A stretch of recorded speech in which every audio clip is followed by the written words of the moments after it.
plays football. Rohan loves mango. Rohan's parents love Rohan.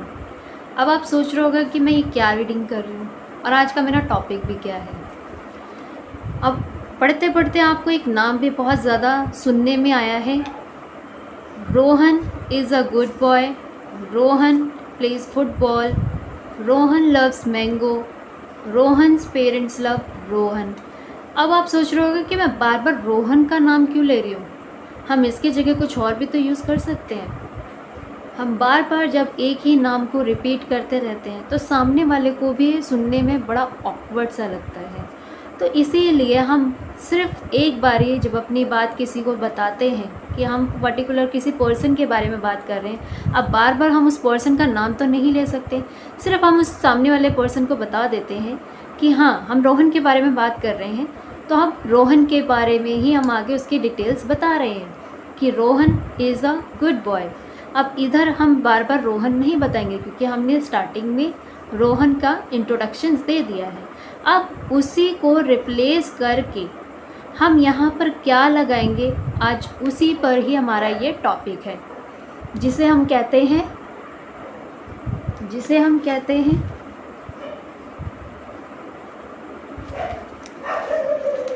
The pronoun.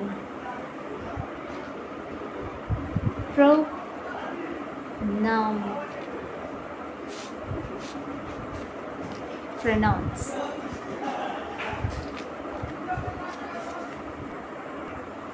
ये मैंने बना लिया है चार्ट, इससे आपको और भी अच्छे से समझ में आएगा। यहाँ पर है पर्सन्स एंड नंबर, जिसमें हम बोलते हैं first person, second person, third person singular, second person plural, ये चीज़ें। तो सब्जेक्ट आता है हमारा स्टार्टिंग में, जो हमारा सब्जेक्ट स्टार्टिंग में जो लगता है, जैसे प्रोनाउन में नाउन में जैसे नाम है, इसमें आपने पढ़ा था सेंटेंस की जो स्टार्टिंग में होता है इसको हम सब्जेक्ट पढ़ते हैं इसको सब्जेक्ट, जो शुरुआत का होता है उसे सब्जेक्ट बोलते हैं। पोजेसिव, जिसमें हम खुद के लिए बात कर रहे थे या जो पर्सन है वो अपने लिए जो बात करता है वो उसके लिए होता है ये। और एंड में आता है आपका ऑब्जेक्ट, जो आई ने अपने आप को ही कैसे अपने बारे में बताया है, उसका इंट्रोडक्शंस कैसे दिया है। अगर सेंटेंस में वी आ रहा है तो एंड में अगर सेंटेंस के अकॉर्डिंग अगर वो अपने बारे में ही कुछ बात बोल रहा है तो उसका एंड हमारा ऑब्जेक्ट में अस में जाएगा। अगर वो खुद के लिए ही खुद की चीज़ों के लिए बारे में बात कर रहा है तो उसमें आवर के लिए। अब वो डिपेंड करता है आपका सेंटेंस कैसा है, और वो कैसे हम सीखेंगे, कैसे उसको पहचानेंगे, वो मैं आगे आगे आपको बताती रहूँगी। जिसमें मेन जिसमें समझने वाली चीज़ है आई एक सिंगुलर है क्योंकि वो खुद की बात करता है। तो हम जब बात करते हैं तो वो सिंगुलर ही होता है वो। तो आई जो है हमारा फर्स्ट पर्सन सिंगुलर है, ठीक है। तो आई, माई, माइन भी होता है, आई, माई, मी, वी कभी कभी होता है सिंगुलर और कभी कभी होता है, वैसे तो मोस्टली वो प्लूरल ही होता है क्योंकि वो दो पर्सन की बात कर रहा होता है। अब यहाँ पर मैंने इसको सिंगुलर भी क्यों बताया है, क्योंकि आपने बहुत लोगों को देखा है, मोमडन्स भी होते हैं और भी लोग होते हैं जो हम करके बात करते हैं। हम में मतलब यानी वो खुद ही एक सिंगुलर पर्सन है लेकिन वो बात कैसे कर रहा है, हम में। तो वी भी एक सिंगुलर है और वी एक प्लूरल भी है, तो ये दोनों चीज़ है। तो सेकंड पर्सन सिंगुलर है वो, और सिंगुलर प्लस प्लूरल है। तो वी, आवर और आवर्स भी पढ़ते हैं। ये आवर्स कब आएगा ये मैं आपको आगे आगे बताऊंगी। वी, आवर, अस, यू तो ऑब्वियस थिंक है। तो आई जब बात कर रहा है तो किसी यू से ही बात कर रहा होगा, यानी किसी सेकंड पर्सन से बात कर रहा होगा। तो यू अपने आप में वो प्लूरल ही है। तो सेकंड पर्सन, क्योंकि वो दूसरा पर्सन है तो सेकंड पर्सन प्लूरल है। तो यू, योर, यू। नेक्स्ट है दे का मतलब बहुत सारे, वे लोग, ठीक है। तो ये भी सेकंड पर्सन प्लूरल है। दे, देयर, देम, कि ही जो होता है वो हमेशा सिंगुलर होता है, थर्ड पर्सन सिंगुलर होता है, तो ही, हिज, हिम। ऐसे ही शी वह होता है, गर्ल्स के लिए होता है, ही बॉय के लिए होता है। तो शी के लिए गर्ल होती है, ये भी थर्ड पर्सन सिंगुलर है क्योंकि ये थर्ड पार्टी है। तो शी गर्ल के लिए होता है, तो शी, हर, हर। इट अपने आप में ये भी है, हम इसको एनिमल्स के लिए यूज़ करते हैं यहाँ पे। तो इट भी एक हमारा इस चार्ट में प्रोनाउंस का रोल फॉलो करता है, तो ये भी थर्ड पर्सन सिंगुलर है, it, it's, it. I hope कि आपको ये पूरा चार्ट समझ में आ गया हो। अगर नहीं आता है तो आप मुझे कमेंट सेक्शन में बता सकते हो, मैं आपका पर्सनली उसका आंसर ज़रूर दूँगी। आगे बढ़ते हैं हम आगे। अब आपको समझ में आएगा, Rohan is a good boy. तो अब यहाँ पे रोहन है, अब सिंगुलर पर्सन है, तो अब ये थर्ड पर्सन हुआ हमारा, तो रोहन है, अब बॉय के लिए बात हो रही है, तो यहाँ पर क्या लगेगा हमारा, ही, क्योंकि अब रोहन की बात चल रही है ना, तो रोहन के बारे में अब उसको हम बार बार रोहन तो लगा नहीं सकते, तो अब रोहन को हम रिप्लेस करके हमने प्रोनाउन यूज़ करा है क्या, ही। तो Rohan is a good boy, he plays football, क्योंकि रोहन के बारे में ही हम बता रहे हैं। Rohan loves mango, Rohan's parents love Rohan. इसकी जगह Rohan loves mango, his parents loves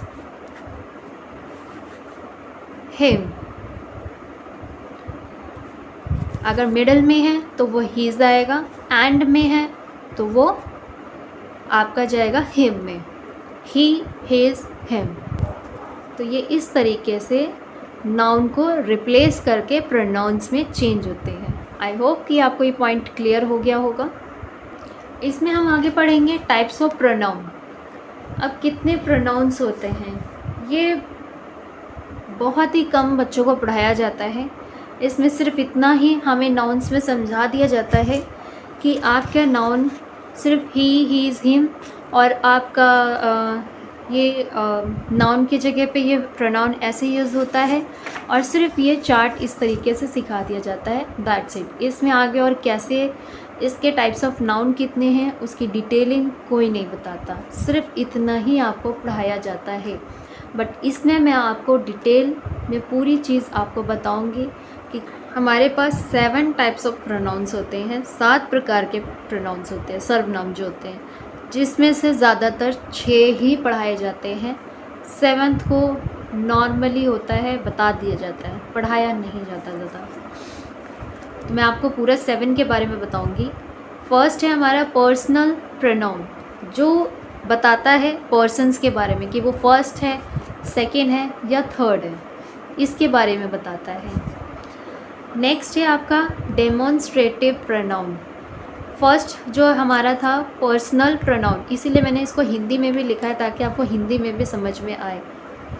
व्यक्तिवाचक, इसमें जो पर्सन के बारे में बताता है। डेमोन्स्ट्रेटिव प्रोनाउन जो संकेतवाचक है, जिसमें संकेत देता है, डेफिनेट और इनडेफिनेट, मतलब डायरेक्ट और इनडायरेक्ट में। नेक्स्ट है हमारा इंटेरोगेटिव प्रोनाउन।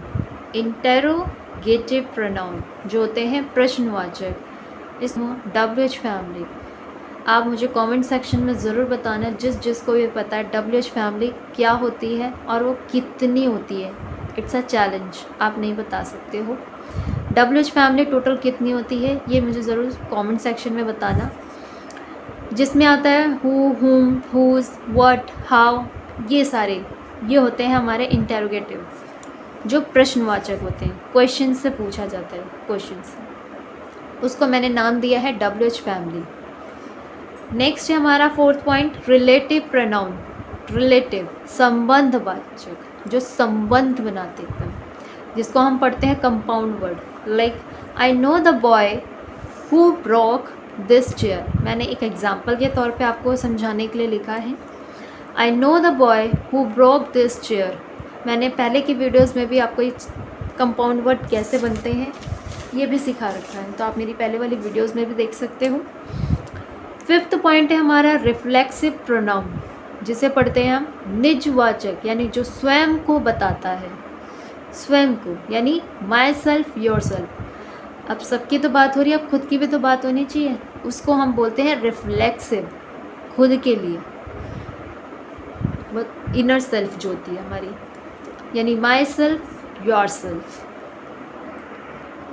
6 पॉइंट है हमारा एम्फैटिक प्रोनाउन, दृढ़ता सर्वनाम। इसी पॉइंट को कोई भी जल्दी नहीं पढ़ाता है, ये सिर्फ नॉर्मली बता दिया जाता है। इसको हम पहचान कैसे सकते हैं, इसकी पहचान क्या होती है, क्योंकि इसमें यूज़ क्या होता है, माई सेल्फ, योर सेल्फ, जिसे हम रिफ्लेक्सिव, क्योंकि रिफ्लेक्सिव से रिलेटेड ही है, इसमें माइजर से, इसमें माइनर से इसमें डिफरेंस है। जैसे कि आई हर्ट माई सेल्फ, ये है रिफ्लेक्सिव, इसमें डिफरेंस क्या है, रिफ्लेक्सिव में आपको पहले वर्ब मिलेगी, उसके बाद आपका एम्फैटिक आएगा, ठीक है। आई हर्ट माई सेल्फ, तब आपका ये रिफ्लेक्सिव मिलेगा। I myself saw the thief, यानी मैंने खुद की आंखों से चोर को देखा, वो होता है, यानी वर्ब से पहले ही, यानी सब्जेक्ट्स के बाद आप बोल सकते हो, सब्जेक्ट्स के बाद जो लगता है या वर्ब से पहले लगता है वो होता है एम्फैटिक प्रोनाउन। अब आपको ये पॉइंट क्लियर हो गया होगा। 7th है डिस्ट्रीब्यूटिव प्रोनाउन, यानी विभाग सूचक, जो अलग अलग पार्ट में डिवाइड हो जाते हैं, जो ईच, देयर, आइदर, नाइदर, सब। Each of these boys get a price, ठीक है। तो थोड़े में, ज़्यादा में या आधा आधा वर्ड देना, उसे डिस्ट्रीब्यूटिव, वो आपको पढ़ते ही समझ में आ रहा है, डिस्ट्रीब्यूटिव प्रोनाउंस। आज की वीडियो में हम इतना ही पढ़ेंगे। इसकी नेक्स्ट वीडियो में हर पॉइंट पर एक सेपरेट वीडियोस बनाऊंगी, ताकि आपको और अच्छे से समझ में आए, क्योंकि इसमें बहुत सारी चीज़ें हैं, वीडियो और लंबी हो जाएगी, और लंबी होएगी तो आप देखना बिल्कुल पसंद नहीं करोगे। तो शॉर्ट में मैं थोड़ा सा वीडियो बनाऊंगी और उसमें कोशिश करूंगी कि पूरा डिटेल दे पाऊँ। और जितना भी अभी मैंने समझाया है, ये अभी ऊपर की इंट्रोडक्शंस हैं, तो आई होप कि आपको समझ में आया होगा। और मैं वीक में 2 से 3 वीडियोस ज़रूर डालूँगी, ताकि आपको जल्दी नॉलेज मिलती जाए। सो आपको वीडियो कैसी लगी मुझे कमेंट सेक्शन में ज़रूर बताना। तब तक के लिए टिल देन बाय बाय।